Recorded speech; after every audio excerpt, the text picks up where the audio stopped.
X മുസ്ലിമിൽ നിന്ന് മുസ്ലിമിലേക്ക്. എന്നെ ഒരു സഹോദരൻ ഈ പരിപാടി കഴിഞ്ഞിറങ്ങിയപ്പം വിളിച്ചു. ഫോണിലാണ് വിളിക്കുകയുണ്ടായത്. നിങ്ങളുടെ സംസാരം കേൾക്കുമ്പോൾ എനിക്ക് ഈമാൻ തിരിച്ചു വരുന്നു എന്ന് തോന്നുന്നു, അല്ലെങ്കിൽ വിശ്വാസം തിരിച്ചു വരുന്നു എന്ന് തോന്നുന്നു. ഞാനതൊരു അനുഗ്രഹമായിട്ടാണ് എടുക്കുന്നത്.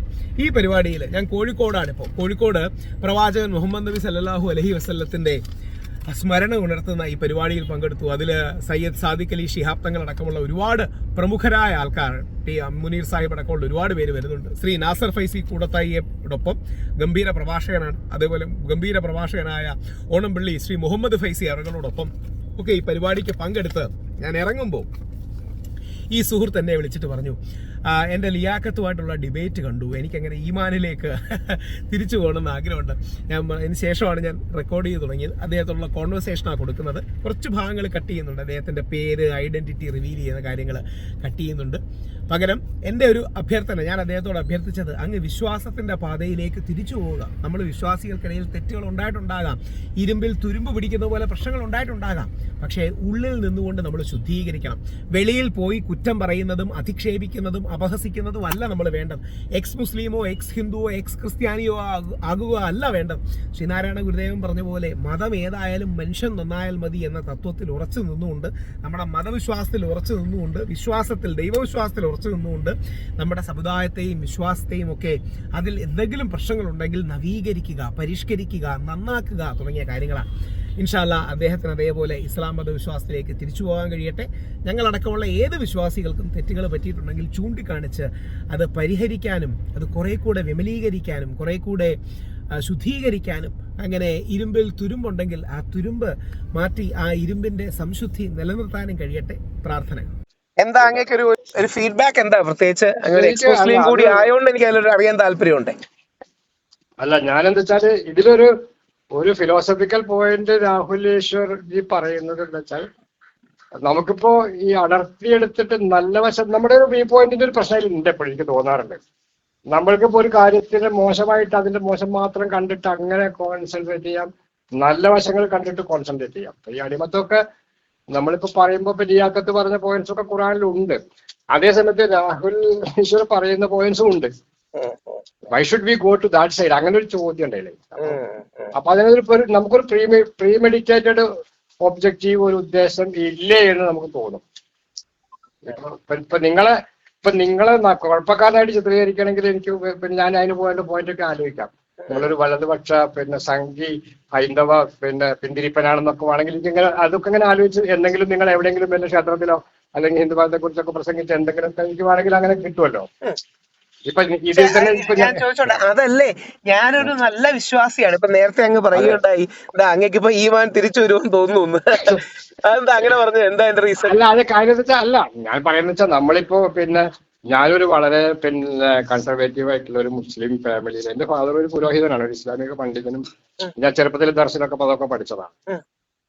പക്ഷെ പിന്നീട് നമ്മൾ ഈ ദൈവത്തിന്റെ ഒക്കെ കാര്യത്തിലൊക്കെ വരുമ്പോൾ നമ്മൾ ഈ സയൻസും ആത്മാവ് ഇപ്പൊ ഇതിൽ പറയുന്ന റൂഹ് അങ്ങനെയുള്ള ഒരു കുറെ കാര്യങ്ങളൊക്കെ വെക്കുമ്പം നമുക്കൊരു ദൈവത്തിന്റെ പ്രസക്തി, ഞാൻ ഇസ്ലാം അല്ല, മൊത്തത്തിൽ എനിക്ക് ദൈവത്തിന്റെ ഒരു പ്രസക്തി എങ്ങനെ ഒരു 18 വയസ്സുള്ളവർക്കൊക്കെ ഞാനിത് ആലോചിക്കാറുണ്ട്. അപ്പൊ അതിലൊരു സംശയം ഉണ്ടായിരുന്നു.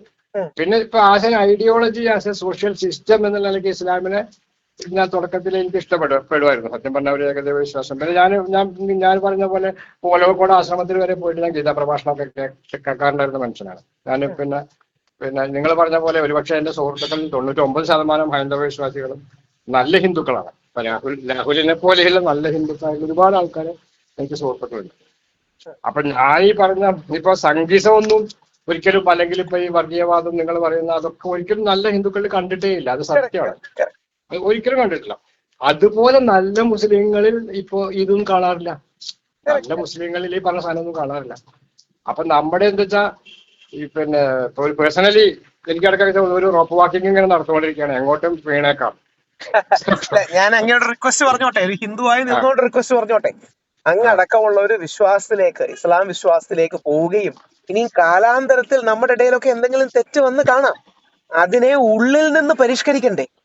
അതിനെ ഉള്ളിൽ നിന്ന് തന്നെ ശരിയാക്കേണ്ട കാര്യമുണ്ടെങ്കിൽ അതിനെ ഉള്ളിൽ നിന്നല്ലേ ശരിയാക്കണ്ടേ? ഇപ്പൊ ഞാൻ വളരെ സിമ്പിൾ ആയ ഒരു ഉദാഹരണം പറയാം. വളരെ ഈ എക്സ് മുസ്ലിംസിനോട് പലപ്പോഴും പറയാം. അപ്പൊ ലിയാഖത്തിന്റെ സംവാദം കണ്ടു കാണുമല്ലോ. ലിയാഖത്ത് വിവേകാനന്ദന്റെ ഒരു പ്രസംഗത്തെ ഇത്രമാത്രം ദുർവ്യാഖ്യാനം ചെയ്തെങ്കിൽ ഈ 6000 വരികളുള്ള ഖുറാനെ എത്രമാത്രം ദുർവ്യാഖ്യാനം ചെയ്യും? അത് ആ ലിയാക്കത്തിന്റെ ആ തെറ്റുമല്ല കേട്ടോ. അതിന് ഉം. പറ്റുന്ന എന്താ അറിയോ, ഞാൻ പിന്നീട് അത് കാര്യമായിട്ട് അന്വേഷിച്ചു. പല ഈ തീവ്ര ഹിന്ദുത്വവാദികളും വിവേകാനന്ദൻ പറഞ്ഞതായി പ്രചരിപ്പിക്കുന്നത് അതാണ്.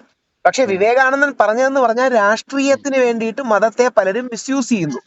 അങ്ങനെ മിസ്യൂസ് ചെയ്തവരാണ് ഇവരെന്ന് പറഞ്ഞിട്ടാണ് ഇങ്ങനെ പറയുന്നത്. എന്നിട്ട് പറയുന്നു അങ്ങനെയല്ല, ഒരു മതത്തിലും തിന്മയില്ല. യഥാർത്ഥത്തിൽ ശരിക്കും സത്യമല്ലേ? ആലോചിച്ച് നോക്കിയേ, രാഷ്ട്രീയക്കാരാണ് മതത്തെ ദുരുപയോഗം ചെയ്യുന്നത്. എന്നിട്ട് അത് ലോകത്തിന്റെ ശരിയാ. മഹാന്മാരായ 4 ടീച്ചർമാരെ കുറിച്ച്, ലോകാരാധ്യരായ 4 മഹാപ്രവാചകന്മാരുണ്ടെന്ന്. അതിലൊന്ന് കൃഷ്ണൻ, ആദ്യം വന്നത് കൃഷ്ണൻ, പിന്നീട് കാലഘട്ടം വെച്ചാ പറയുന്ന ബുദ്ധൻ, അതെ അതെ പിന്നീട് അതെ. യേശു ക്രിസ്തു, പിന്നീട് പ്രവാചകൻ മുഹമ്മദ്. ഇത് ഞാൻ ഒരു കൗതുകമുള്ള കാര്യം കൂടെ പറയട്ടെ, പ്രത്യേകിച്ച് അങ്ങ് വിശ്വാസത്തിലേക്ക് തിരിച്ചു പോകാൻ ആഗ്രഹം ഉണ്ടെങ്കിൽ ആലോചിക്കേണ്ട കാര്യം എന്താ അറിയാമോ? കേൾക്കാൻ ഒരു മുസ്ലിം പോലും വിവേകാനന്ദന്റെ ഫ്രണ്ടിലില്ല. ആ അതായത് ഇന്ന് കേരളത്തിൽ 27 മുതൽ 29% വരെ മുസ്ലിം വോട്ട് ബാങ്ക് ഉണ്ട് എന്ന് വിചാരിച്ചിട്ടല്ല വിവേകാനന്ദൻ പറയുന്നത്. ഉം. കേൾക്കാൻ ഒരു മുസ്ലിം പോലും വിവേകാനന്ദന്റെ ഫ്രണ്ടിലില്ല. അവിടെ കൂടി നിൽക്കുന്ന ക്രിസ്ത്യാനികളോടും ജൂതന്മാരോടും ഒരു പക്ഷേ വിരലെണ്ണാവുന്ന ഹിന്ദുക്കളോടെ കാണും വിവേകാനന്ദന്റെ കൂടെ പോയവരോ അല്ലെങ്കിൽ താല്പര്യമുള്ളവരോ. ശരി. ഇനി ഇതിലൊരു കാര്യം എന്താ പറയുക, ഇപ്പൊ ഞാൻ പറയും, ഇപ്പൊ ഈ ഹൈന്ദവത എന്ന് പറഞ്ഞാൽ പിന്നെ ഹൈലി ഓപ്പൺ ആണ്, ഹൈലി ടോളറന്റ് ആണ് ബേസിക്കലി. അപ്പൊ ഇത് ഇസ്ലാമിന്റെ കാര്യം പറയുമ്പോൾ ഈ പൗരോഹിത്യം എന്ന് പറഞ്ഞാൽ വളരെ ഇൻടോളറന്റും വളരെ പിന്നെ കൺസർവേറ്റീവ്. അപ്പൊ അതിന് ഞാൻ ഒരു കാര്യം ഒന്ന് സൂചിപ്പിച്ചോട്ടെ. യഥാർത്ഥത്തിൽ ഞങ്ങൾ ഹിന്ദുക്കള് ഈ സോക്കോൾഡ് ടോളറന്റ് അല്ല. അതായത് ഈ ടോളറന്റ് എന്ന് പറയുന്നത് തന്നെ തെറ്റാണ്. യഥാർത്ഥത്തിൽ ഹിന്ദുക്കളിൽ സംഭവിക്കുന്നത് എന്താ അറിയാമോ ജി? ഞങ്ങൾക്കൊരു ഘടനയോ അച്ചടക്കമോ ചിട്ടയോ ഇല്ല. ഈ ചിട്ടയില്ലായ്മയെ ഞങ്ങൾ ഞങ്ങളുടെ മഹത്വവും വിശാല മനസ്കതയായി തെറ്റിദ്ധരിപ്പിക്കുകയാണ്.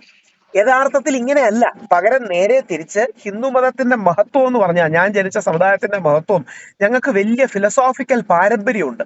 എന്നാൽ ഞങ്ങളുടെ ദൗർബല്യം എന്താണെന്ന് അറിയാമോ? ഞങ്ങൾ അത് ഇംപ്ലിമെന്റ് ചെയ്യാൻ പലപ്പോഴും പറ്റിയില്ല. അപ്പം കഴിഞ്ഞ നൂറ്റാണ്ട് വരെ വലിയൊരു വിഭാഗത്തിനെ നമ്മുടെ അമ്പലങ്ങളിൽ വരെ കയറ്റിയിരുന്നില്ല.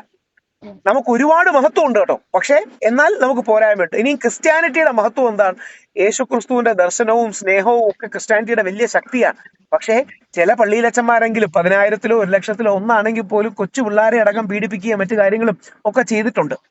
ഇത് അവരുടെ ഒരു അവര് ശരിയാക്കേണ്ട പോരായ്മയാണ്. 99% നന്മയാണ് ക്രിസ്ത്യാനിറ്റിയിൽ, 1% അതിന്റെ പ്രാക്ടീസിൽ വന്ന പാളിച്ച. ഇനിയും ഇസ്ലാമിലെ പ്രശ്നം എന്താണ്? 99% മഹത്തരമാണ്, ദർശനമാണ്, വിശ്വാസ ദൃഢതയുണ്ട്. എന്നാൽ ഈ ഐസിസ് പോലത്തുള്ള തീവ്രവാദികൾ ബോധപൂർവം ഇസ്ലാമിനെ ഉപയോഗിച്ച് ബാക്കിയുള്ളവരെ കരിവാരിത്തേക്കുക. അപ്പൊ അങ്ങ് ഞാൻ ഒരു വരി കൂടെ പറഞ്ഞോട്ടെ. യഥാർത്ഥത്തിൽ ലിയാഖത്ത് അലിയുടെ വാദങ്ങളുടെ അപകടം എന്താ? ലിയാഖത്തെ പോലും അറിയാതെയാ ചെയ്യുന്നത്. ലിയാഖത്തിന് പറയുന്നതിന്റെ അപകടം എന്താ അറിയാമോ? ഐസിസ് പറയുന്നതാണ് യഥാർത്ഥ ഇസ്ലാം എന്നാണ് ലിയാഖത്ത് അലി പറയുന്നത്. ഇതിലൊരു കാര്യം എന്താ വെച്ചാലേ, ഇപ്പൊ നമുക്ക് ഒരു പിന്നെ നമ്മള് ഇപ്പൊ ഹിന്ദു മതത്തിൽ ഒരുപാട് തരത്തിലുള്ള പിന്നെ അതിന്റെ എന്താ പറയാ റീവാമ്പിങ് നടത്തിയിട്ടുണ്ടല്ലോ, പിന്നെ റിഫോർമേഷൻ നടത്തിയിട്ടുണ്ടല്ലോ. ഈ റിഫോർമേഷനിൽ നമ്മൾ ഇസ്ലാമിലേക്ക് വരുമ്പോൾ റിഫോർമേഷൻ എന്ന് പറയുന്ന ഒരു സാധനം ഇപ്പൊ പൗരോഹിത്യം ഇപ്പൊ സുന്നി മുസ്ലിങ്ങൾ അടക്കാം അവർ തീവ്രവാദികളൊന്നും അല്ല, അത് സമ്മതിച്ചു, സുന്നികൾ തീവ്രവാദികളല്ല. അതേ സമയത്ത് വളരെ ബേസിക് ആയിട്ടുള്ള ചില ഇഷ്യൂസ് ഒക്കെ വരുമ്പോ പിന്നെ ഈ റീവാമ്പിങ് വരുമ്പോ എവിടെ തൊടാൻ സമ്മതിക്കുന്നില്ല. ഭയങ്കരമായിട്ട് സത്യസന്ധമായ കാര്യം പറയട്ടെ, അത് എന്താ സംഭവിക്കുന്നതെന്നും കൂടെ അറിയാമോ? മുസ്ലിങ്ങളിൽ വലിയൊരു വിഭാഗത്തിന് പേടിയാണ് ഈ സൂചി കയറ്റാൻ സ്പേസ് കൊടുത്താൽ തൂമ്പ കയറ്റി പോകുന്നു. ഇതാണ് അതിന്റെ സത്യം. അതായത് ഞാൻ പല ഇസ്ലാമിക പണ്ഡിതന്മാരോടും വ്യക്തിപരമായി സംസാരിച്ചിട്ടുണ്ട്. നമ്മുടെ സ്വത്തിന്റെ കാര്യം, പെൺകുട്ടികൾക്ക് സ്വത്ത് കിട്ടുന്നതിന്റെ കാര്യം, ഇങ്ങനെ പല കാര്യങ്ങളും അവരൊക്കെ വ്യക്തിപരമായി സംസാരിക്കുമ്പോൾ ശരിയാണ്, ചില കാര്യങ്ങൾ നമുക്ക് മാറണം. ഇപ്പൊ ഷുക്കൂർ വക്കീല് കല്യാണം കഴിച്ചു, രണ്ടാമത്. ഷുക്കൂർ വക്കീലിന്റെ ഭാര്യയെ തന്നെ വീണ്ടും കല്യാണം കഴിച്ചു. കാര്യം 2 പെൺമക്കളാണ്, സ്വത്ത് പോകാതിരിക്കാൻ വേണ്ടിയിട്ട്. ഞാനപ്പം ചോദിച്ചു, പരിശുദ്ധമാണ് ഇസ്ലാമിക നിയമം, സംശയമൊന്നുമില്ല. അന്ന് കുടുംബത്തെ ഒരുമിച്ച് നിർത്താൻ പ്രവാചകൻ ഉണ്ടാക്കിയതാണ്. എന്നാൽ ഇന്നത്തെ കാലഘട്ടത്തിലെ ഞാൻ മുസ്ലിമാന്ന് വിചാരിക്കുക, എനിക്ക് 2 പെൺകുട്ടികളേ ഉള്ളൂ. എന്റെ മരണശേഷം സ്വത്തിന്റെ ഒരു ഭാഗം സഹോദരങ്ങൾക്ക് കൊടുക്കണമെന്ന് പറയുന്നു. നേരെ തിരിച്ച് എനിക്ക് 50 ലക്ഷം രൂപ കടം ഉണ്ടെങ്കിൽ ആരെങ്കിലും ഏറ്റെടുക്കൂ? ശരിയാണ്, 50 ലക്ഷം രൂപ കടമുണ്ടെങ്കിൽ. പക്ഷേ ഈ രീതിയിൽ അത് നമ്മുടെ മുസ്ലിം സമൂഹത്തിൽ തന്നെ പറഞ്ഞ് നമുക്ക് ഇങ്ങനെ ചില കാര്യങ്ങളില്ലേ, നമുക്ക് അതായത് മുസ്ലിം സമൂഹത്തിന്റെ ഉള്ളിൽ നിന്ന് ഇതിന്റെ ഒരു പരിഷ്കരണമോ ഇതിന്റെ ഒരു പരിഷ്കരണം എന്ന് പോലും ഞാൻ പറയൂല, പരിണാമം. ഇതിപ്പോ മുസ്ലിം സമൂഹത്തിന്റെ പേടി എന്താ അറിയാമോ? ഇവർക്ക് ചില കാര്യങ്ങൾ മാറ്റേണ്ടതാണ്, കൂടുതൽ ശരിയാക്കേണ്ടതാണെന്നറിയാം. പക്ഷേ സൂചി കയറ്റാൻ ഇടം കൊടുത്താൽ ആ ഗ്യാപ്പിലൂടെ തൂമ്പ കയറ്റി തീവ്ര ഹിന്ദുത്വവാദികൾ അകത്തേക്ക് അടിച്ചു കയറുമോന്ന പേടി കാരണമാണ് അവർ ഈ ഗാർഡഡായി നിൽക്കുന്നത്.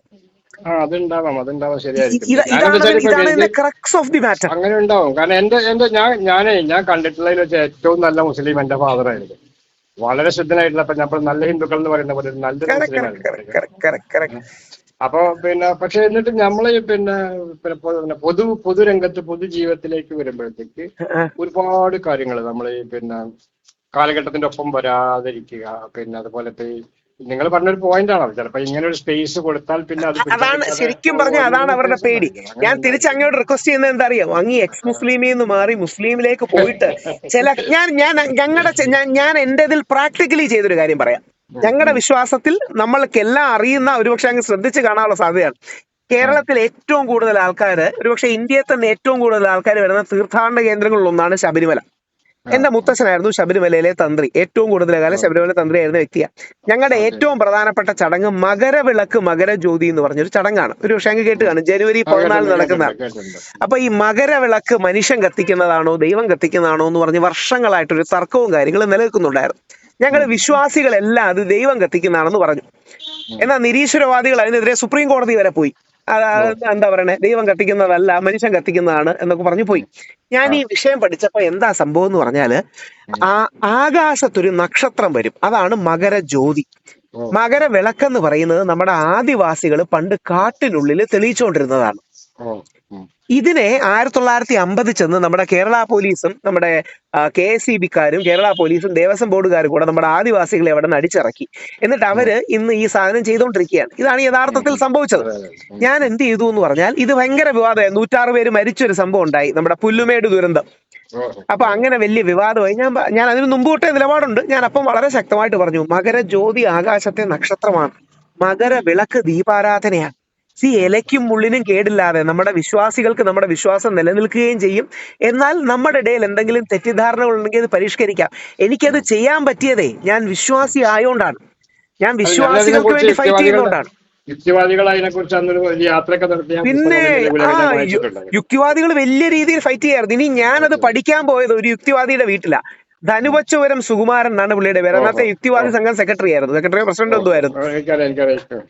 ഞാൻ അദ്ദേഹത്തിനെ വീട്ടിൽ പോയി കണ്ടു. അദ്ദേഹം വളരെ സർപ്രൈസ്ഡ് ആയി. അതായത് വിശ്വാസിയായി അവരോട് തല്ലുകൂടി നിൽക്കുന്ന ഒരാള് പുള്ളിയുടെ വീട്ടിലേക്ക് ചെന്ന്, സാറേ എനിക്ക് ഇതിന്റെ വിഷയം ഒന്ന് പഠിക്കണം. ഞാൻ പഠിച്ചപ്പോ ഇതൊരു തെറ്റിദ്ധാരണയാണ്.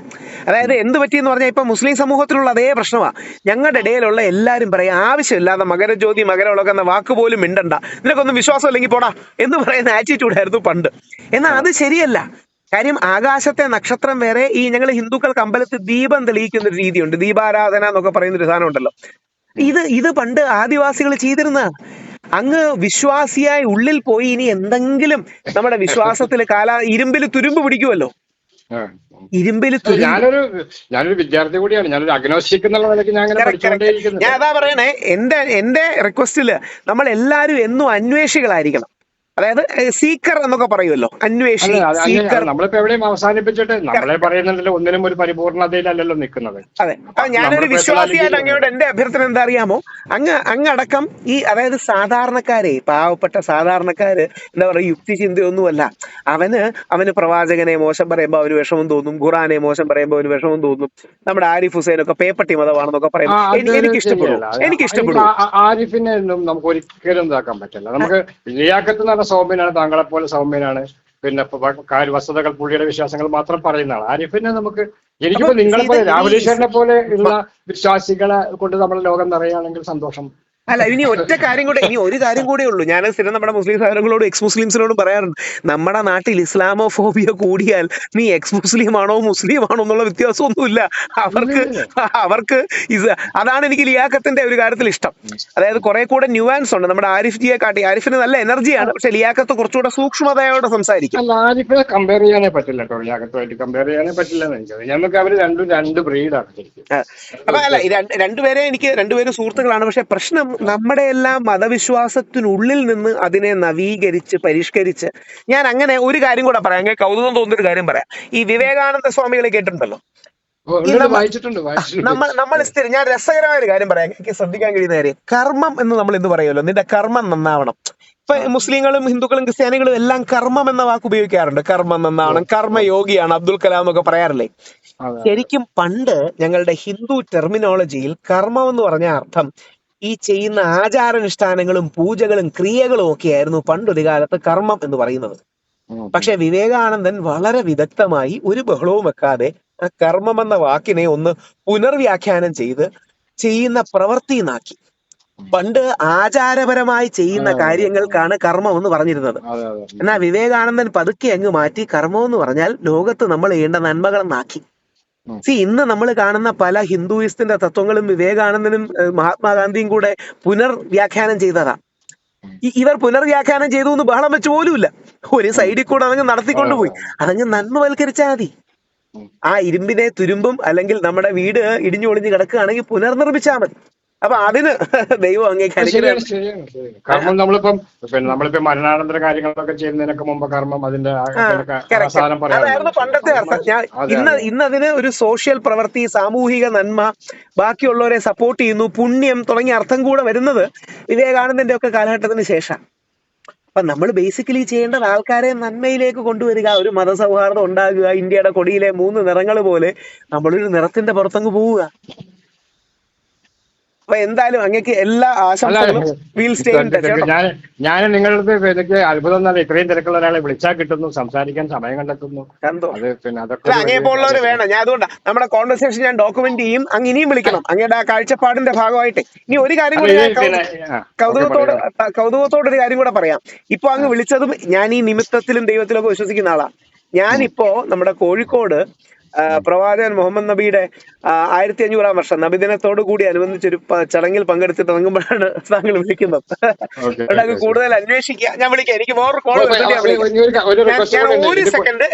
ഞാൻ വേറൊരു കോൾ വരുന്നത്. ഞാൻ വിളിക്കാം.